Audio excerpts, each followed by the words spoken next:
विधानसभा का महासंग्राम। ये बात उस समय की है जब 2018 में मध्य प्रदेश में कांग्रेस की सरकार बनी थी। ये बात उस समय की है जब मध्य प्रदेश में ज्योतिरादित्य सिंधिया अपने 22 समर्थक विधायकों के साथ कांग्रेस छोड़कर भारतीय जनता पार्टी में आ गए थे। ये बात उस समय की है जब मध्य प्रदेश की 28 विधानसभा सीटों पर उपचुनाव हुए थे। और ये बात उस समय की है जब मध्य प्रदेश में धर्म के नाम पर राजनीति हुई थी। नमस्कार, मैं हूं आपके साथ में भूपेंद्र सिंह और आप रिपब्लिक सागर मीडिया के साथ में हैं। मध्य प्रदेश में 2023 का विधानसभा चुनाव चल रहा है। कुछ ही समय में 17 नवंबर को मध्य प्रदेश में एक ही चरण में मतदान होने के लिए जा रहे हैं। इस वक्त हम मौजूद हैं मध्य प्रदेश के सागर जिले में। आज सागर जिले में यहाँ पर मध्य प्रदेश शासन के पूर्व मुख्यमंत्री कमलनाथ जी यहाँ पर आ रहे हैं। आज सागर का माहौल ऐसा है कि पूरा कांग्रेसमय हो गया है। अभी हमारे साथ में कमलेश बघेल जी, जो कुछ समय पहले ही भारतीय जनता पार्टी को छोड़कर कांग्रेस में शामिल हुए। बहुत बहुत स्वागत है आपका हमारे चैनल में। बहुत बहुत धन्यवाद भूपेंद्र जी, मैं आपके सभी दर्शकों को प्रणाम करता हूं। आज हमारे यशस्वी पूर्व मुख्यमंत्री मध्य प्रदेश कांग्रेस कमेटी के अध्यक्ष कमलनाथ जी का आगमन हो रहा है। तो 2018 में इस प्रदेश की जनता ने कमलनाथ जी को अपना मुख्यमंत्री चुना था, किंतु भ्रष्टाचार और छल से उनकी सरकार गिराई गई। आज प्रदेश का युवा कमलनाथ जी के साथ कंधे से कंधा मिलाकर खड़ा हो गया है कि उस धोखे का बदला लेना है और सागर शहर से कांग्रेस का मुख्यमंत्री कमलनाथ जी बने, वो मार्ग प्रशस्त करना है निधि जैन को जिता के। सागर जिले की बात करें तो 8 विधानसभा सीट हैं जिन पर कांग्रेस ने 4 महिला उम्मीदवार को मैदान में उतार कर दांव खेला है। आपको क्या लगता है कि 8 विधानसभा सीटों में कितनी कांग्रेस के हाथ में आएगी? कम से कम 6 सीट आने की उम्मीद है। 6 सीटें आने की उम्मीद है। बिल्कुल। और वहीं भाजपा इस बार बोल रही है हम 200 पार जाएंगे 2023 के विधानसभा चुनाव में। उसके लिए क्या कहेंगे? ये तो वैसे ही जुमला है जैसे हर किसान, हर आदमी के खाते में 15 लाख आ जाएंगे। आए क्या? वैसे ही 200 आएंगे क्या? आप देख लेना, समय बताएगा। ये जन सैलाब बता रहा है कि कमलनाथ जी के प्रति कितना उत्साह है। आज का युवा ठगा महसूस कर रहा है। आज का युवा भ्रष्टाचार के दलदल में फंस गया है। कोई नौकरी नहीं मिल रही है। नौकरी उसको मिल रही है जिसके पास 20 से 50 लाख रुपए देने को है। हर चीज में भ्रष्टाचार, इसके अलावा कुछ नहीं है। दूसरा भय और आतंक का शासन है। 17 तारीख को पंजे पर बटन दबाकर इस देश का युवा आजादी की सांस लेगा।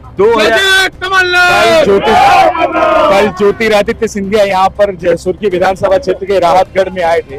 उन्होंने बोला था कि 2018 में जब मध्य प्रदेश में विधानसभा चुनाव हुए थे, कांग्रेस ने कहना किसानों के कर्ज को माफ करने के लिए है ना चुनाव लड़ा था मुद्दे पर, लेकिन कमलनाथ जी ने किसानों के लिए फर्जी प्रमाण पत्र बांटे थे कर्ज मुक्ति के लिए। उस पर क्या कहेंगे? झूठ, इतने बड़े नेताजी को झूठ नहीं बोलना चाहिए। 27 लाख किसानों का कर्ज माफ हुआ है मध्य प्रदेश विधानसभा में खुद सरकार ने स्वीकार किया है कि 27 लाख किसानों का कर्ज माफ हुआ है।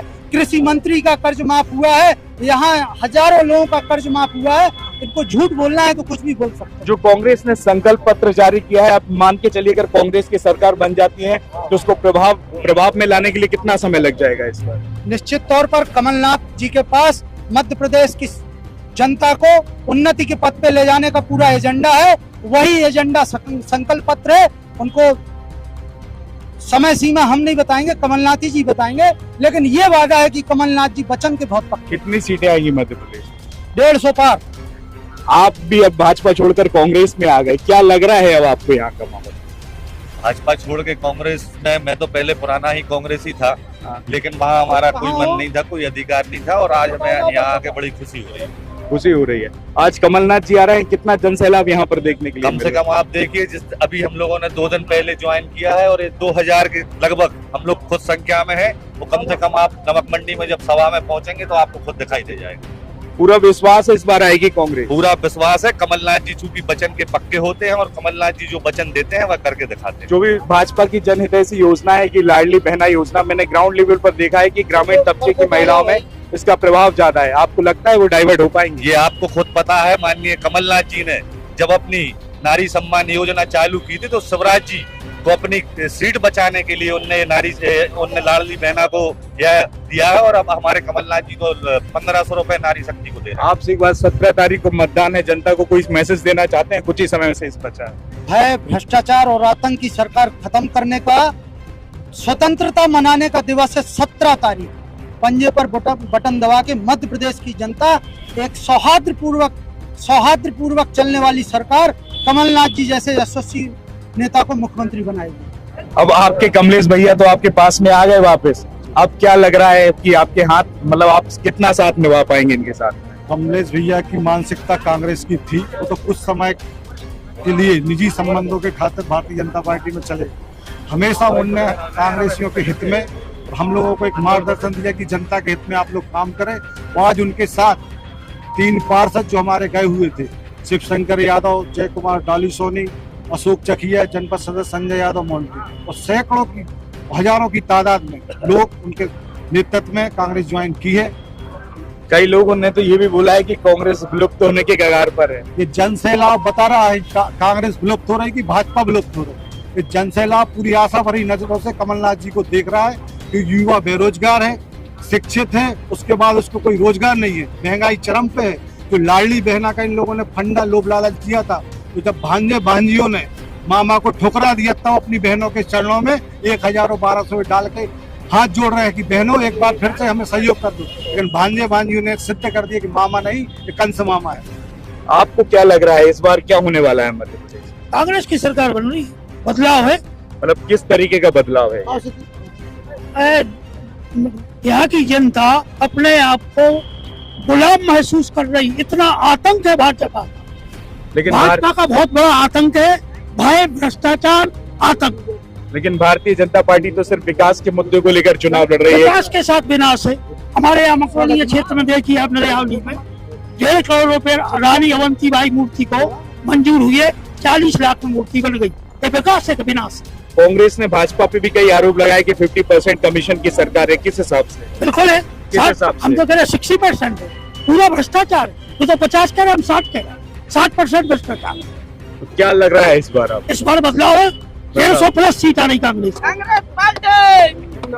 थोड़ा देखो उसको थोड़ा। आपको क्या लग रहा है इस बार? कांग्रेस की सरकार बनेगी। कांग्रेस की सरकार बिल्कुल। कितनी सीटें आएंगी इस बार? कांग्रेस की सरकार में बनाने के लिए कम से कम 160 से कम नहीं आने वाली। 160। जी। यहाँ सागर जिले में कितनी लीड लेगी 8 विधानसभाओं? 2-6 का अनुपात। 2-6 का अनुपात जी। लगता है कारगर होगा। बिल्कुल पक्का। जो महिला उम्मीदवार को लिखना मैदान में उतार कर दाव खिलाए, तो महिला विधायक देखने को मिलेगी इस बार क्या? बिल्कुल मिलेगी। कितनी मिलेगी? लगभग 3 महिलाएं। हाँ, 3 महिलाएं जीत रही। कौन कौन सी, आप नाम भी बता दीजिए। अब ये तो नहीं खोलो, हाँ, लेकिन 3 महिलाएं जीत रही। ये मास्टर स्ट्रोक मानते हैं जो कांग्रेस ने महिला उम्मीदवार को उतारा है? कांग्रेस ने हमेशा महिलाओं का सम्मान किया। राहुल गांधी संसद में आरक्षण के लिए, महिला बिल के लिए लड़ रहे हैं। तो निश्चित तौर पे कमलनाथ जी ने महिलाओं पर विश्वास जताया है, तो महिला अपने जो युद्ध चल रहा है मतदान का, लोकतंत्र का, उसमें सफल होंगी। पिछली बार भी कांग्रेस की सरकार ही बनी थी, आज से 5 साल पहले भी कांग्रेस की सरकार ही बनी थी, लेकिन इन लोगों ने जोर जबरदस्ती से पैसे दे के सरकार को बदला। नहीं तो कांग्रेस की सरकार होती, कमलनाथ मुख्यमंत्री होते, और प्रदेश की जनता का जितना ध्यान कमलनाथ जी रखते हैं उतना कोई नहीं रखता। कमलनाथ जी ने जो वादा किया वो किया, ना 1000 ना 1200, सीधा 1500 देंगे बहनों के लिए। लोकतंत्र की जिस तरीके से हत्या मध्य प्रदेश के अंदर 22 विधायकों और शिवराज सिंह ने ऐसा देकर इस पूरी जनता के साथ जो छलावा किया है, सरकार तो हमारी पहले ही बन गई थी और हमारे पूरी जनता ने, प्रदेश की जनता ने हमारे कांग्रेस पार्टी को विजयी किया था। लेकिन इस बार वही जनता इनको 150 प्लस 200 तक की उम्मीद है, क्योंकि जनता पूरी तरीके से इनका छलावा छलबल से वाकिफ हो चुका है और 100% कमलनाथ जी आ रहे हैं और प्रदेश का बहुत विकास हुआ। मैं एक कांग्रेस पार्टी का छोटा सा कार्यकर्ता हूँ। आज आप देख रहे हैं सागर में कोई विकास नहीं है। आज सागर में विकास है, सागर में सैलन जैन के बंगले चले जाओ, सैलन जैन का विकास है। सागर में भाजपा सरकार एक ऐसा कुछ बनाती है फिर मिटाती है, कुछ बनाती है फिर मिटाती है। भाजपा सरकार का यही चल रहा है, केवल पहले बनाओ फिर मिटाओ, इसमें पैसा इन्वेस्ट करो। आपने कभी सागर के ब्रिज बनाया जो चकरा घाट पे, कभी डामल का ब्रिज देखा आपने? हमें ये बता दो, अभी तक किसी ने डामल का ब्रिज देखा? कभी ने। भाजपा सरकार ये मचा है, यानी कि कुछ करो फिर मिटाओ, कुछ बनाओ फिर मिटाओ। भाजपा सरकार, कांग्रेस पार्टी, कमलनाथ। सागर से कांग्रेस निधि जैन जीतेंगी और जे कमलनाथ सरकार बनेगी मध्य प्रदेश में। आज के हित में कोई तो दोबारा क्यों आए? क्योंकि उनको देखे भाजपा ये सब हरामखोरी की मचा रही है, शहर में कोई विकास नहीं है। उनको ऐसा लगा कि हम इस गलत पार्टी में आ गए, इसलिए कमलेश भैया फिर से वापस कांग्रेस में आए। अब जैसा कि आपने देखा कि अभी हमारे साथ में थे कांग्रेस के कुछ नेता जो अभी भारतीय जनता पार्टी से बगावत करके पुनः कांग्रेस में शामिल हुए हैं। अब कुछ ही समय मध्य प्रदेश में मतदान के लिए शेष रह गया है। 17 नवंबर को मध्य प्रदेश में एक ही चरण में मतदान होने के लिए जा रहा है। अब मतदान में जनता किसका समर्थन करेगी और किस सरकार का बहिष्कार करेगी, ये तो 3 दिसंबर के होने वाले परिणाम में ही सामने आएगा। फिलहाल इस एपिसोड में इतना ही। मैं भूपेंद्र सिंह, रिपब्लिक सागर मीडिया की ओर से आप सभी से विदा लेता हूँ। जय हिंद, जय भारत। बच गया बिगुल, बिछ गई चुनावी बिसात, किसका बजेगा डंका और किसकी होगी मात, सत्ता के सबसे बड़े रण क्षेत्र का हाल, विधानसभा का महासंग्राम।